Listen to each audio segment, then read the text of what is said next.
Hello viewers. First of all सबसे पहले हमेशा की तरह मेरी आप लोगों से रिक्वेस्ट है कि इस चैनल को सब्सक्राइब कीजिए, बेल आइकन दबाइए ताकि कोई भी वीडियो आप लोग मिस ना करें। सबसे जो अच्छी बात है, इंटरेस्टिंग बात है, वो ये है कि मैं अब इसमें बड़ी सीक्वेंस वाइज वीडियोस जो है अपलोड कर रहा हूँ, फाइनेंशियल अकाउंटिंग की बेसिक से लेकर आगे ऑनवर्ड। तो आज हमारा जो टॉपिक है एक्चुअली वो है रिकॉर्डिंग। तो हम पढ़ चुके हैं, लेकिन अब रिकॉर्डिंग को ही साथ मिलाते हुए अगला जो उसका स्टेप है एनालिसिस एंड क्लासिफिकेशन, वो भी हम साथ बीच में अटैच करेंगे। और इवन उसके साथ समराइजिंग वाला जो है वो शायद इस वीडियो के पार्ट 2 या पार्ट 3 में है। तो इस वीडियो को भी कम से कम 2 से 3 पार्ट्स होंगे। तो आप लोग मेरे साथ बंधे रहिएगा ताकि तमाम के तमाम पार्ट्स जो हैं वो आप अच्छे तरीके से समझ सकें। अच्छा, सबसे पहले ना हमें एक हॉक आई व्यू लेना है। हॉक आई व्यू आप लोग समझते होंगे, बर्ड आई व्यू भी जिसको कहते हैं कि परिंदा जब हवा में उड़ता है ना, स्पेशली हॉक, ईगल, तो उसके सामने एक मुकम्मल व्यू होता है नीचे। तो जब तक आपके सामने मुकम्मल व्यू नहीं होगा चीजों की, आपको प्रॉपर तरीके से समझ नहीं आएगी। मुकम्मल व्यू के लिए सबसे पहले आप देखें कि ट्रांजैक्शन का फ्लो कैसे होता है। सबसे पहले होते हैं सोर्स डॉक्यूमेंट्स। सोर्स डॉक्यूमेंट वो डॉक्यूमेंट होता है जहां से ट्रांजैक्शन स्टार्ट होती है। मिसाल के तौर पे जब आप सेल करते हैं तो आपकी इनवॉइस सोर्स डॉक्यूमेंट है। जब आप कोई एक्सपेंस क्लेम करते हैं तो expense claim form source document है।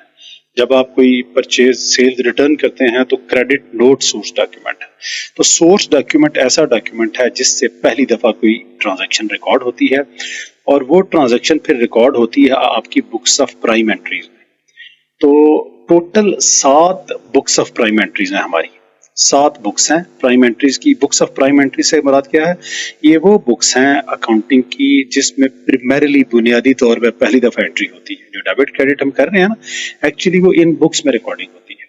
उसमें हमारी ये जो मैंने लिखी है, एक्चुअली ये 2 बुक्स हैं, एक सेल्स डे बुक और एक सेल्स रिटर्न डे बुक। कुछ बिजनेसेस में एक ही बुक जो है उसको सेल्स के लिए और सेल रिटर्न के लिए यूज किया जाता है, और कुछ बुक्स हैं, कुछ ऐसी ऑर्गेनाइजेशंस हैं, अगर ऑर्गेनाइजेशन बहुत बड़ी हो तो उसके लिए सेल्स डे बुक अलग कर ली जाती है और सेल्स रिटर्न डे बुक अलग कर ली जाती है। जितनी भी व्यूअर्स, जितनी भी क्रेडिट ट्रांजैक्शंस होती हैं, उधार पे जितनी भी हम चीजें सेल करते हैं, वो आपकी सेल्स डे बुक में आती हैं, ये याद रखिएगा। सेल्स रिटर्न में तो सारी की सारी रिटर्न आ जाएंगी। अब वो सेल चाहे हमारी क्रेडिट पे हुई थी या कैश पे हुई थी, जब भी रिटर्न होगी वो सेल्स रिटर्न में आएगी। लेकिन सेल्स डे बुक में सिर्फ और सिर्फ क्रेडिट सेल्स आएंगी। इसी तरह दूसरी 2 बुक्स हैं, परचेज डे बुक और purchase return day book. Sales की तरह परचेज डे बुक में भी सिर्फ और सिर्फ क्रेडिट ट्रांजैक्शंस, यानी क्रेडिट परचेज, उधार पे जब हम परचेज करेंगे तो वो इसमें आएगा। Cash purchases purchase day book में नहीं आती है। अलबत्ता परचेज रिटर्न डे बुक में जितनी भी हम परचेज रिटर्न करते हैं, आप वो परचेज हमने चाहे कैश पे की हो या क्रेडिट पे, वो परचेज रिटर्न डे बुक में आएंगी। तीसरी बुक हमारी कैश बुक है। अब कैश से रिलेटेड सारी की सारी ट्रांजैक्शंस यहाँ पे जाएंगी, यानी कैश सेल, कैश परचेज, कोई कैश एक्सपेंस, कोई कैश में इनकम हुई है, सब कुछ कैश वाला इस कैश बुक में जाएगा। इसके बाद हमारी जो छठी बुक्स ऑफ प्राइम एंट्री है, दैट इज पेटी कैश बुक। बिजनेस के ना प्रेमिसेस में बिजनेस ने अपने पास कुछ थोड़ा सा कैश रखा होता है अपने छोटे मोटे अखराजात के लिए। मसलन कोई मेहमान आ गए, उनके लिए चाय पानी का बंदोबस्त करना है, कोई पोस्टेज स्टैंप्स वगैरह चाहिए, या कोई छोटा मोटा किसी गाड़ी में हल्का सा माइनर सा किसी बाइक इस्तेमाल हो रहा है, मोटरसाइकिल, उसमें पेट्रोल डलवाना है 100-200 का। तो इसके लिए हम ये थोड़ा ही करेंगे कि हर चाय बनानी है जी बैंक में दौड़ लगाएं। उसके लिए बिजनेस ने अपने पास, बिजनेस की प्रेमिसेस में ही कोई एक पेटी कैशियर होता है, उसके पास कुछ कैश रखवाया होता है। उस कैश को हम कहते हैं पेटी कैश। पेटी का मतलब ऐसे होता है छोटे मोटे। पेटी बर्गर भी आप लोग खाते हैं, उसको इसीलिए कहते हैं बिकॉज वो एक छोटा बर्गर होता है। सो पेटी कैश मीन्स छोटा मोटा कैश, छोटे मोटे अखराजात के लिए। और 7वीं जो बुक है हमारी वो है जनरल, यानी ऐसी ट्रांजैक्शन जिसकी कोई बुक ना हो, जो कहीं पे नहीं आती, वो फिर जर्नल में आ जाएगी। नॉर्मली आपकी एरर्स की जो करेक्शन है वो जर्नल में आती है, या इसके अलावा अगर कोई और ऐसी ट्रांजैक्शन जो कि इन 6 बुक्स में से किसी में आप देख रहे हैं यार ये फॉल नहीं कर रही, तो उसको जर्नल में लिख लें। बुक्स में रिकॉर्डिंग के बाद अगला काम होता है हमारा एनालिसिस एंड क्लासिफिकेशन। तो उसके लिए हम क्या करते हैं कि हर ट्रांजैक्शन को क्लासिफाई करके पहचान के उसको उसके मुतलका लेजर में पोस्ट कर देते हैं। अब ये जो पोस्टिंग है, याद रखिएगा हमारे पास टोटल 5 किस्म के लेजर्स होते हैं: कैपिटल, लायबिलिटी, एसेट, इनकम और एक्सपेंस। यानी जितने भी अकाउंट होंगे, हो सकता है हमारे पास एक्सपेंसेस के कोई 10 या 15 या 20 टी अकाउंट्स हों, लेकिन हैं तो सारे ही एक्सपेंस के। इसी तरह इनकम के काफी सारे अकाउंट्स हो सकते हैं, बट है तो इनकम। एसेट्स के काफी सारे अकाउंट हो सकते हैं, कैश का अपना अकाउंट होगा, बिल्डिंग का अपना अकाउंट होगा, मशीन का अपना अकाउंट होगा, कार का अपना अकाउंट होगा, लेकिन ओवरऑल वो एसेट्स के अकाउंट होते हैं सारे। इसी तरह लाइबिलिटीज जो है उनका अपना डिफरेंट लाइबिलिटीज होंगी, उनका अपना अकाउंट। तो कैपिटल बहरहाल कैपिटल होता है, इसी तरह कैपिटल का अपना अकाउंट होगा। अब ये जो जब हम लेजर्स बना लेते हैं, तो इन लेजर्स के आगे ये टी अकाउंट हैं, सबके टी अकाउंट बनेंगे। उसके बाद हम फिर क्या करेंगे कि इनकी एक समरी बनानी है तो बना लेंगे। समरी क्या है, इन सारे टी अकाउंट का हम एक बैलेंस उठा लेंगे और उस बैलेंस की लिस्ट बना लेंगे। लेकिन हम चाहें तो डायरेक्टली यहाँ से इसको अब फाइनेंशियल स्टेटमेंट्स में ले जाते हैं। तो 2 किस्म की फाइनेंशियल स्टेटमेंट्स हैं आपके, कैपिटल और लायबिलिटीज और एसेट। ठीक है, ये तीसरी चीज है एसेट। एसेट जो है it's not part of profit and loss. ठीक है, ये लाइन गलत जा रही है, इस लाइन को आपने इस तरफ तस्वुर करना है। ये लाइन जो है एसेट की यहां से निकल के तो स्टेटमेंट ऑफ फाइनेंशियल पोजीशन में जाती है। तो ये जो 3 आपके एसेट्स हैं, ठीक है, ये लाइन जो है इसको मैं यहाँ पे सिंपली यहाँ पे लेके तो इसके साथ जोड़ रहा हूं। तो आप यूं समझें कि ये चीज इस तरफ को मूव कर रही है, ये उधर नहीं जाएगी। एंड उसके बाद ये चीज जो है लाइन, इस पे मैं लाइनें लगा देता हूँ, मींस के ये एसेट आपका statement of profit and loss में नहीं जाता। जितने एसेट्स हैं आपके वो सारे के सारे स्टेटमेंट ऑफ फाइनेंशियल पोजीशन में जाते हैं, लायबिलिटीज भी और कैपिटल भी। और आपकी इनकम और एक्सपेंसेस, ये 2 चीजें आपके statement of profit and loss में जाते हैं। अब स्टेटमेंट ऑफ फाइनेंशियल पोजीशन क्या होती है, क्या करती है, statement of profit and loss क्या होती है, क्या करती है, ये हमारी आगे की बात है। अगले किसी लेक्चर में हम इसको डिस्कस करेंगे। So moving on to the next. अब व्यूअर्स, ये ट्रांजैक्शंस हैं जिनकी मैंने आपको इस वीडियो में और फिर इसके बाद आने वाली अगली वीडियो में और हो सकता है तीसरी वीडियो में, 3 वीडियोस मेरी इसकी बनेगी। इन सारी ट्रांजैक्शंस की मैं रिकॉर्डिंग करूंगा डबल एंट्रीज में। उसके बाद इनको मैं इनके अकाउंट्स में पोस्ट करूंगा और उसके बाद फिर मैं इनको पोस्ट करने के बाद वो जो अकाउंट है उनके टी अकाउंट बनेंगे, उनको बैलेंस करूंगा। और फिर बैलेंस करने के बाद जो है वो फिर हम अपना ट्रायल बैलेंस बनाएंगे, जिसको समरी कहते हैं, समराइजिंग वाला काम करेंगे। लेकिन इसके लिए आपको मेरे साथ जुड़े रहना होगा। मेरी इसकी कम से कम 3 वीडियोस आएंगी, ये तीनों वीडियोस आपने देखनी है। मैं कोशिश करूंगा कि छोटी छोटी 20-20, 25-25 मिनट की ये वीडियोस रखूं, इससे लेंथी ना करूं। अच्छा, अब इन ट्रांजैक्शंस को बारी बारी देखते हैं। ये सारी ट्रांजैक्शंस मैंने यहाँ पे लिखी हैं। सबसे पहली मेरी ट्रांजैक्शन है, John started business with $500,000 in the bank, $800,000 building and $300,000 machinery. यानी जॉन ने बिजनेस शुरू किया, बिजनेस में उसने बैंक अकाउंट में $5 लाख डाल दिया, 8 लाख की बिल्डिंग उसने बैंक में डाल दी और 3 लाख की मशीनरी उसने बैंक में डाल दी। इसका मतलब उस बंदे ने इन्वेस्टमेंट की है 3 फॉर्म्स में। तो अगर मैं बिजनेस समझूं अपने आप को, तो मैं क्या करूंगा कि मैं इसकी सबसे पहले रिकॉर्डिंग करूंगा। यानी सबसे पहले तो रिकॉर्डिंग में क्या है, बैंक डेबिट हो जाएगा, क्योंकि बैंक एसेट है, कैश एसेट है, बिल्डिंग एसेट है, मशीनरी एसेट है। तो ये सारे एसेट्स हैं। बिजनेस में जिन जिन एसेट्स का इजाफा हुआ है उनको मैं डेबिट कर दूंगा। तो एक बैंक नाम का एसेट बढ़ा है, एक बिल्डिंग नाम का और एक मशीनरी के नाम का एसेट बढ़ा है। और ये तीनों क्या है, ये तीनों कैपिटल हैं। तो क्रेडिट कैपिटल कर दूंगा इन तीनों की टोटल अमाउंट से, जो कि बनती है 16 लाख। इसके बाद अब इन ट्रांजैक्शंस को मुझे करना है पोस्ट। मुझे इनको अब इनके अकाउंट्स में पोस्ट करना है। तो अकाउंट्स में पोस्ट करने के लिए मैं क्या करूंगा, सबसे पहले मैं अकाउंट बनाऊंगा। मेरा डेबिट हो रहा है,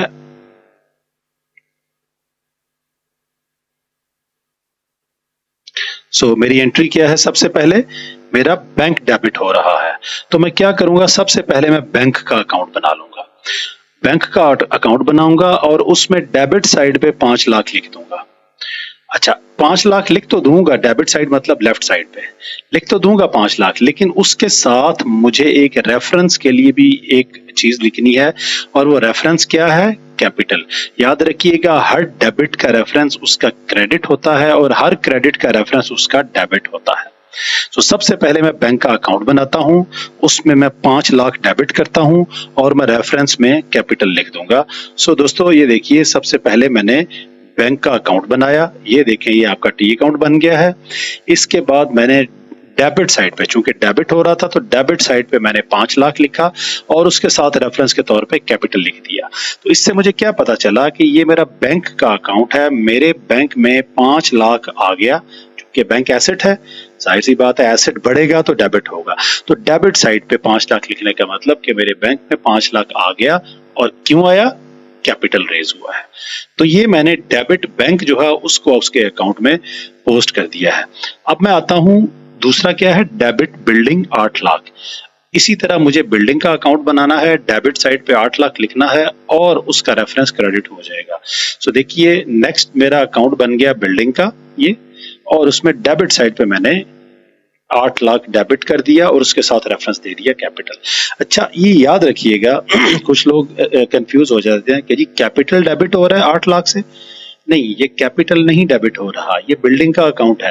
कैपिटल जब भी बढ़ता है क्रेडिट होता है, ये बिल्डिंग का अकाउंट है, ये बिल्डिंग को डेबिट कर रहे हैं 8 लाख से। कैपिटल एज रेफरेंस है ताकि मुझे पता चले कि ये बिल्डिंग किस फॉर्म में आई है। अगर इसके साथ कैपिटल की जगह कैश लिखा होता तो मुझे कंफर्म हो जाता कि ये बिल्डिंग मैंने कैश पे खरीदी है, बैंक लिखा होता तो मतलब बैंक से खरीदी है। उसके बाद जो तीसरी आपकी इस ट्रांजैक्शन की, इस एंट्री की थर्ड ट्रांजैक्शन है, वो है debit machinery 3 lakh, increase in asset. इसका मतलब है कि अब मुझे मशीनरी का अकाउंट बनाना है, डेबिट साइड पे लिखना है 3 लाख और उसका रेफरेंस भी कैपिटल है। मैं मशीनरी का अकाउंट बनाऊंगा, डेबिट साइड पे 3 लाख लिखूंगा और साथ में उसके रेफरेंस में कैपिटल लिख लूंगा, क्योंकि इन तीनों का क्रेडिट कैपिटल है। और जब मैं कैपिटल का अकाउंट बनाऊंगा तो उसके डेबिट ये तीनों है, उसमें रेफरेंस में ये तीनों चीजें आ जाएंगी।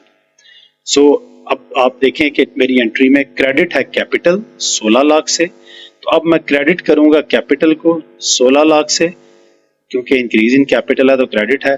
तो मैं कैपिटल का अकाउंट बनाऊंगा, क्रेडिट साइड पे 16 लाख लिखूंगा, या मैं 16 इकट्ठा लिखने की बजाय 5, 8, 3 अलग अलग लिख दूंगा, क्योंकि 5 लाख बैंक की वजह से क्रेडिट आया है, कैपिटल आया है, 8 लाख का बिल्डिंग की वजह से कैपिटल आया है और 3 लाख कैपिटल मशीनरी की फॉर्म में आया है।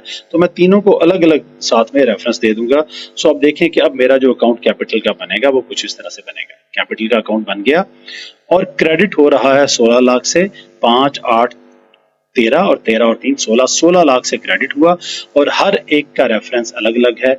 5 लाख बैंक की वजह से, आप देख लें, 5 लाख बैंक की वजह से कैपिटल आया, 8 लाख बिल्डिंग की फॉर्म में कैपिटल आया, बिल्कुल आ गया, और 3 लाख मशीनरी की फॉर्म में कैपिटल आया।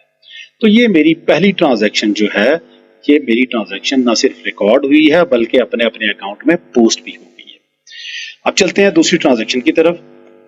दूसरी ट्रांजैक्शन क्या है? He made purchases for 1,70,000 from J Brown by paying 80,000 through check and promising to pay the remaining amount within 20 days. John has been offered for a discount of 15% if he pays within the specified time. इसका मतलब क्या है कि business ने 1,70,000 की जे brown से purchases की है। जॉन कौन है? जॉन इस बिजनेस का ओनर है, समझे, बिजनेस ही है। जे ब्राउन कौन है? जिससे हम चीजें खरीद रहे हैं। जे ब्राउन से 1,70,000 की चीजें खरीदी और उसको पे 80,000 की है। बाकी अमाउंट उसको हमने कहा यार 20 दिन के अंदर अंदर दे देंगे, ठीक है। जे ब्राउन ने कहा जॉन को, जॉन हैज बीन ऑफर्ड, यानी ऑफर जे ब्राउन ने दी, अच्छा 20 दिन के अंदर अंदर देगा ना, तुम्हें 15% डिस्काउंट भी दे दूंगा। तो याद रखिएगा, इस वक्त ये बाकी जितनी भी बातें हो रही हैं ये सब फजूल है। मुझे एक्चुअली सिर्फ परचेज की ट्रांजैक्शन रिकॉर्ड करनी है। और ये परचेज की ट्रांजैक्शन आप देखें, 1,70,000 की परचेज है, जिसमें से मैंने 80,000 बैंक के थ्रू पे किया है और बाकी 90,000 मैंने पे करना है। सो परचेजेस सबसे पहले तो डेबिट होती है, तो मैं रिकॉर्डिंग में क्या करूंगा, परचेजेस डेबिट कर दूंगा पूरी अमाउंट से, चूंकि परचेजेस एक्सपेंस है, एक्सपेंस जब भी बढ़े डेबिट होता है।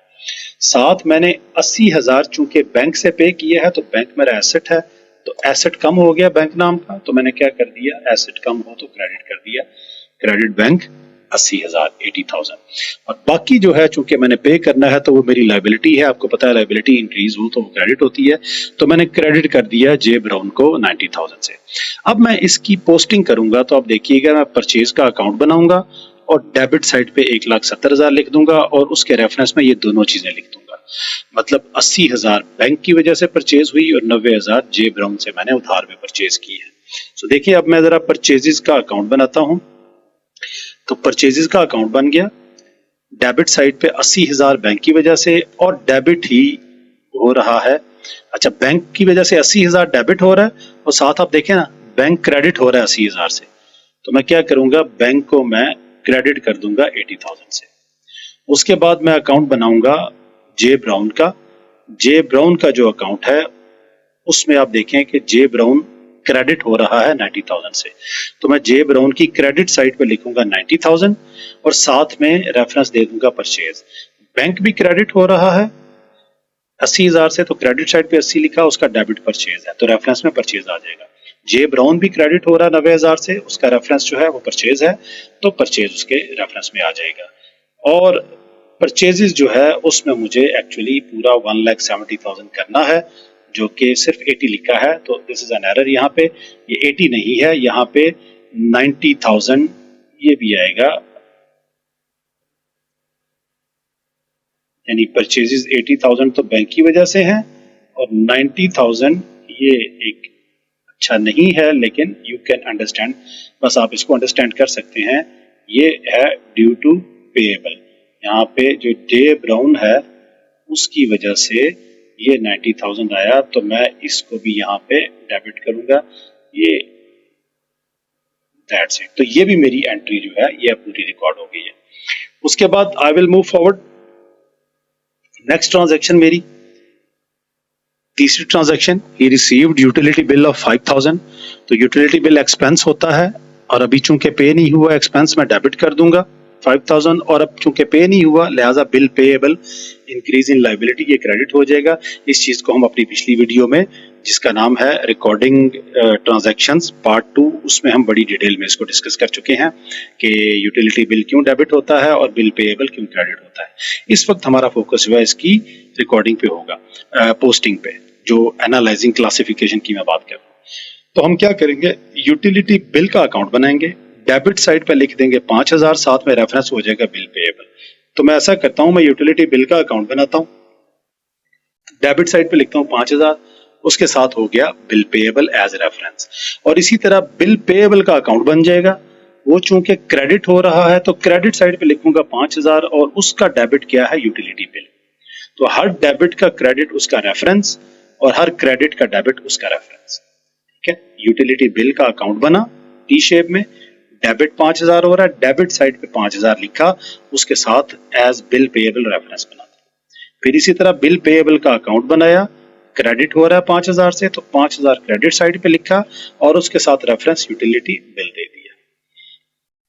Moving on to next transaction, इसमें देखें he made sales to mister Ali for 1,50,000, 1,50,000 की सेल की है उसने मिस्टर अली को, जिसमें टैक्स शामिल है, यानी टैक्स समेत 1,50,000 की उसने सेल की है। इसका मतलब ये है कि and receive the whole amount in bank, तो सारी ये कैश सेल है, सारा पैसा बैंक में आया है। तो हम क्या करेंगे, सबसे पहले तो देखें बैंक में कितने पैसे आए हैं, 1,50,000, पूरा 1,50,000 आ गया ना। हम अभी ना हम वो जो सेल्स की जब हम बात करेंगे ना, तो मैं आपको बताऊंगा कि सेल्स टैक्स कैसे कैलकुलेट होता है। अभी बस सिर्फ आप जहन में रख लें कि 1,50,000 टोटल है, जिसमें से 25,000 सेल्स टैक्स है और बाकी जो है वो मेरी सेल है। तो मैं क्या करूंगा, debit bank 1,50,000, credit sale 1,25,000, sale income होती है तो क्रेडिट हो जाएगी, और जो सेल्स टैक्स है ना उसको वैट भी कहते हैं, इसकी डिटेल अभी है मेरी आने वाली वीडियो में, जिसका नाम होगा सेल्स टैक्स या वैल्यू एडेड टैक्स, उसमें हम डिटेल से पढ़ेंगे कि ये किस तरह कैलकुलेशन होती है इसकी। फिलहाल आप ये ज़हन में रख लें कि जब सेल करते हैं तो हम टैक्स कलेक्ट करते हैं, वो हमारी लायबिलिटी होती है, क्योंकि टैक्स हमने गवर्नमेंट को देना होता है। याद रखिएगा, टैक्स हम अपने पास नहीं रख सकते, टैक्स हमने गवर्नमेंट को देना होता है, इसलिए वो हमारी लायबिलिटी होती है।